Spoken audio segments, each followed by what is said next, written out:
of the United States, Mr. J.D. Vance, who was here last year as senator, and we are very happy that he has come back to Munich, and we are very much looking forward to his speech.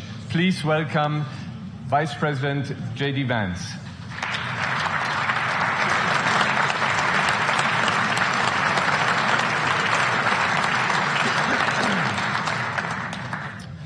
Well, thank you, and thanks to all the gathered delegates and luminaries and media professionals, and thanks especially to the host of the Munich Security Conference for being able to put on such an incredible event. We're, of course, thrilled to be here. We're happy to be here. And, you know, one of the things that I wanted to talk about today is, of course, our shared values. And, you know, it's great to be back in Germany. As you heard earlier, I was here last year as United States Senator. I saw Foreign Secretary David Lammy, and joked that both of us last year had different jobs than we have now. But now it's time for all of our countries, for all of us who have been fortunate enough to be given political power by our respective peoples, to use it wisely to improve their lives. And I want to say that, you know, I was fortunate in my time here to spend some time outside the walls of this conference over the last 24 hours. And I've been so impressed by the hospitality of the people, even as, of course, as they're reeling from yesterday's horrendous attack. And the first time I was ever in Munich was with my wife, actually, who's here with me today, on a personal trip. And I've always loved the city of Munich, and I've always loved its people. And I just want to say that we're very moved, and our thoughts and prayers are with Munich and everybody affected by the evil inflicted on this beautiful community. We're thinking about you, we're praying for you, and we will certainly be rooting for you in the days and weeks to come. Now, thank you.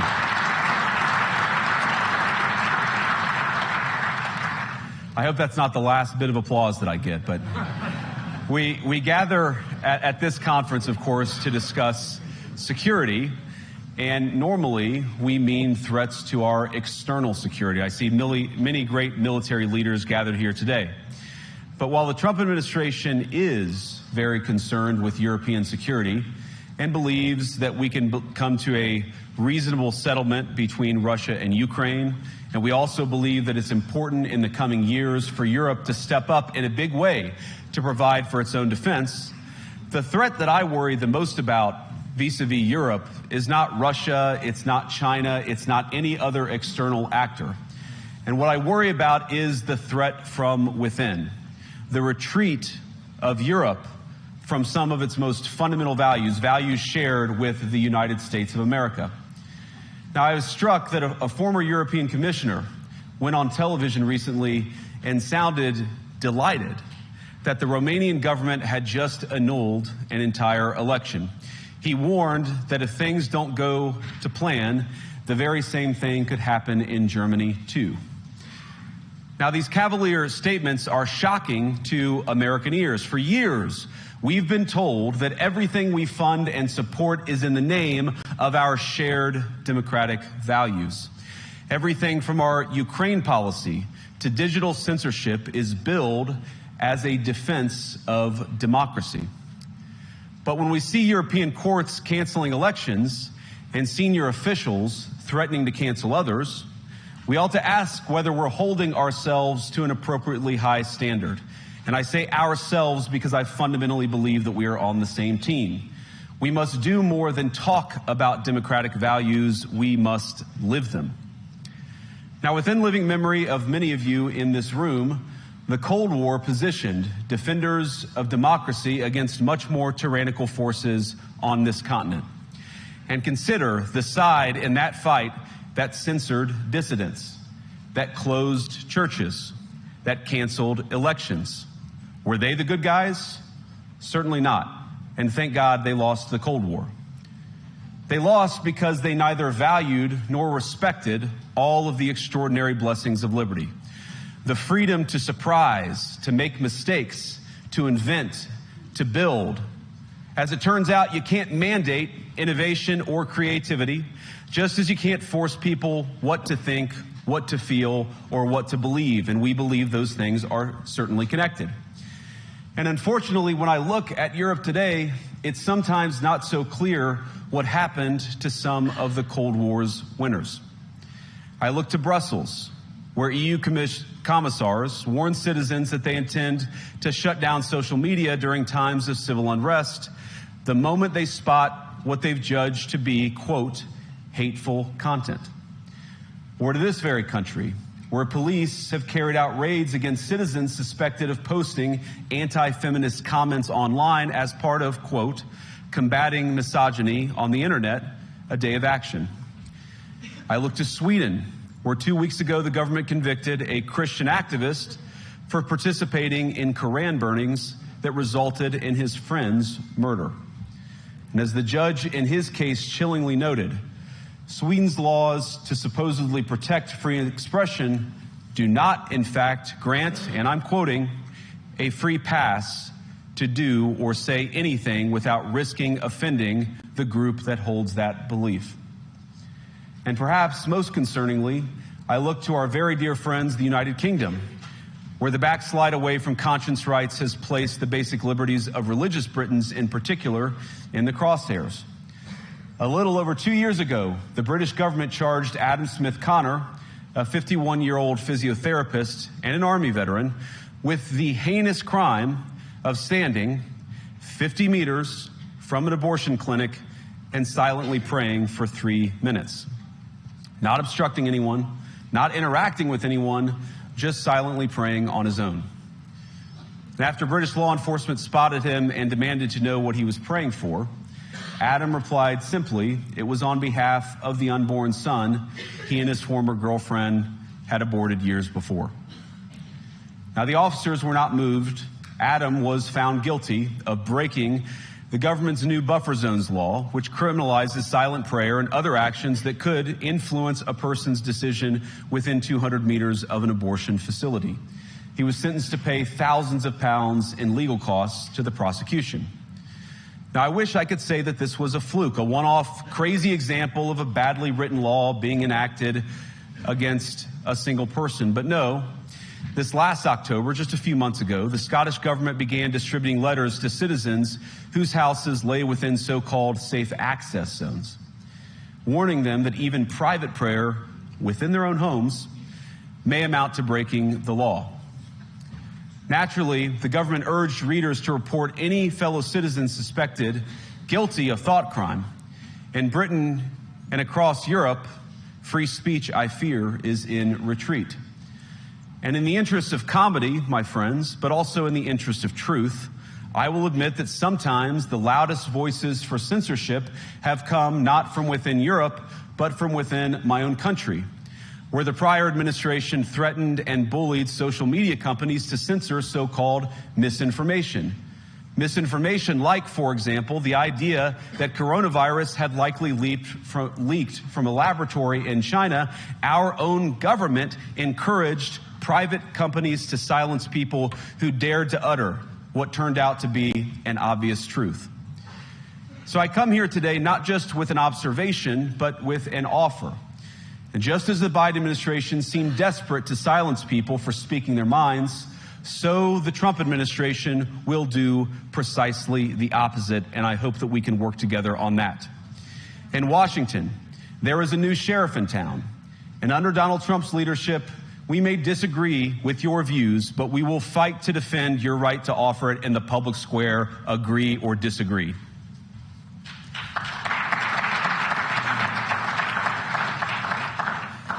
Now, we're at the point, of course, that the situation has gotten so bad that this December, Romania straight up canceled the results of a presidential election based on the flimsy suspicions of an intelligence agency and enormous pressure from its continental neighbors. Now, as I understand it, the argument was that Russian disinformation had infected the Romanian elections.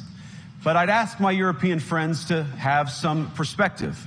You can believe it's wrong for Russia to buy social media advertisements to influence your elections. We certainly do. You can condemn it on the world stage even. But if your democracy can be destroyed with a few $100,000 of digital advertising from a foreign country, then it wasn't very strong to begin with. Now, the good news is that I happen to think your democracies are substantially less brittle than many people apparently fear. And I really do believe that allowing our citizens to speak their mind will make them stronger still. Which, of course, brings us back to Munich, where the organizers of this very conference have banned lawmakers representing populist parties on both the left and the right from participating in these conversations. Now, again, we don't have to agree with everything or anything that people say. But when when political leaders represent an important constituency, it is incumbent upon us to at least participate in dialogue with them. Now, to many of us on the other side of the Atlantic, it looks more and more like old entrenched interests hiding behind ugly Soviet-era words like misinformation and disinformation, who simply don't like the idea that somebody with an alternative viewpoint might express a different opinion or, God forbid, vote a different way or, even worse, win an election. Now, this is a security conference, and I'm sure you all came here prepared to talk about how exactly you intend to increase defense spending over the next few years in line with some new target. And that's great, because as President Trump has made abundantly clear, he believes that our European friends must play a bigger role in the future of this continent. We don't think, you hear this term, burden sharing, but we think it's an important part of being in a shared alliance together that the Europeans step up while America focuses on areas of the world that are in great danger. But let me also ask you, how will you even begin to think through the kinds of budgeting questions if we don't know what it is that we're defending in the first place? I've heard a lot already in my conversations, and I've had many, many great conversations with many people gathered here in this room. I've heard a lot about what you need to defend yourselves from, and of course that's important. But what has seemed a little bit less clear to me, and certainly I think to many of the citizens of Europe, is what exactly it is that you're defending yourselves for. What is the positive vision that animates this shared security compact that we all believe is so important? And I believe deeply that there is no security if you are afraid of the voices, the opinions, and the conscience that guide your very own people. Europe faces many challenges, but the crisis this continent faces right now, the crisis I believe we all face together, is one of our own making. If you're running in fear of your own voters, there is nothing America can do for you. Nor, for that matter, is there anything that you can do for the American people who elected me and elected President Trump. You need democratic mandates to accomplish anything of value in the coming years. Have we learned nothing that thin mandates produce unstable results? But there is so much of value that can be accomplished with the kind of democratic mandate that I think will come from being more responsive to the voices of your citizens. If you're going to enjoy competitive economies, if you're going to enjoy affordable energy and secure supply chains, then you need mandates to govern, because you have to make difficult choices to enjoy all of these things. And of course, we know that very well in America. You cannot win a democratic mandate by censoring your opponents or putting them in jail, whether that's the leader of the opposition, a humble Christian praying in her own home, or a journalist trying to report the news. Nor can you win one by disregarding your basic electorate on questions like who gets to be a part of our shared society. And of all the pressing challenges that the nations represented here face, I believe there is nothing more urgent than mass migration. Today, almost 1 in 5 people living in this country moved here from abroad. That is, of course, an all-time high. It's a similar number, by the way, in the United States, also an all-time high. The number of immigrants who entered the EU from non-EU countries doubled between 2021 and 2022 alone, and of course it's gotten much higher since. And we know this situation, it didn't materialize in a vacuum. It's the result of a series of conscious decisions made by politicians all over the continent and others across the world over the span of a decade. We saw the horrors wrought by these decisions yesterday in this very city. And of course, I can't bring it up again without thinking about the terrible victims who had a beautiful winter day in Munich ruined. Our thoughts and prayers are with them and will remain with them. But why did this happen in the first place? It's a terrible story, but it's one we've heard way too many times in Europe and unfortunately too many times in the United States as well. An asylum seeker, often a young man in his mid-20s, already known to police, rams a car into a crowd and shatters a community. How many times must we suffer these appalling setbacks before we change course and take our shared civilization in a new direction? No voter on this continent went to the ballot box to open the floodgates to millions of unvetted immigrants. But you know what they did vote for? In England, they voted for Brexit, and agree or disagree, they voted for it. And more all over Europe, they're voting for political leaders who promise to put an end to out-of-control migration. Now, I happen to agree with a lot of these concerns, but you don't have to agree with me. I just think that people care about their homes, they care about their dreams, they care about their safety and their capacity to provide for themselves and their children. And they're smart. I think this is one of the most important things I've learned in my brief time in politics. Contrary to what you might hear a couple mountains over in Davos, the citizens of all of our nations don't generally think of themselves as educated animals or as interchangeable cogs of a global economy. And it's hardly surprising that they don't want to be shuffled about or relentlessly ignored by their leaders. And it is the business of democracy to adjudicate these big questions at the ballot box. I believe that dismissing people, dismissing their concerns, or worse yet, shutting down media, shutting down elections, or shutting people out of the political process protects nothing. In fact, it is the most surefire way to destroy democracy. And speaking up and expressing opinions isn't election interference. Even when people express views outside your own country, and even when those people are very influential. And trust me, I say this with all humor, if American democracy can survive 10 years of Greta Thunberg scolding, you guys can survive a few months of Elon Musk. But what no democracy, American, German, or European, will survive is telling millions of voters that their thoughts and concerns, their aspirations, their pleas for relief are invalid or unworthy of even being considered. Democracy rests on the sacred principle that the voice of the people matters. There's no room for firewalls. You either uphold the principle or you don't. Europeans, the people, have a voice. European leaders have a choice. And my strong belief is that we do not need to be afraid of the future. You can embrace what your people tell you, even when it's surprising, even when you don't agree. And if you do so, you can face the future with certainty and with confidence, knowing that the nation stands behind each of you. And that, to me, is the great magic of democracy. It's not in these stone buildings or beautiful hotels. It's not even in the great institutions that we have built together as a shared society. To believe in democracy is to understand that each of our citizens has wisdom and has a voice.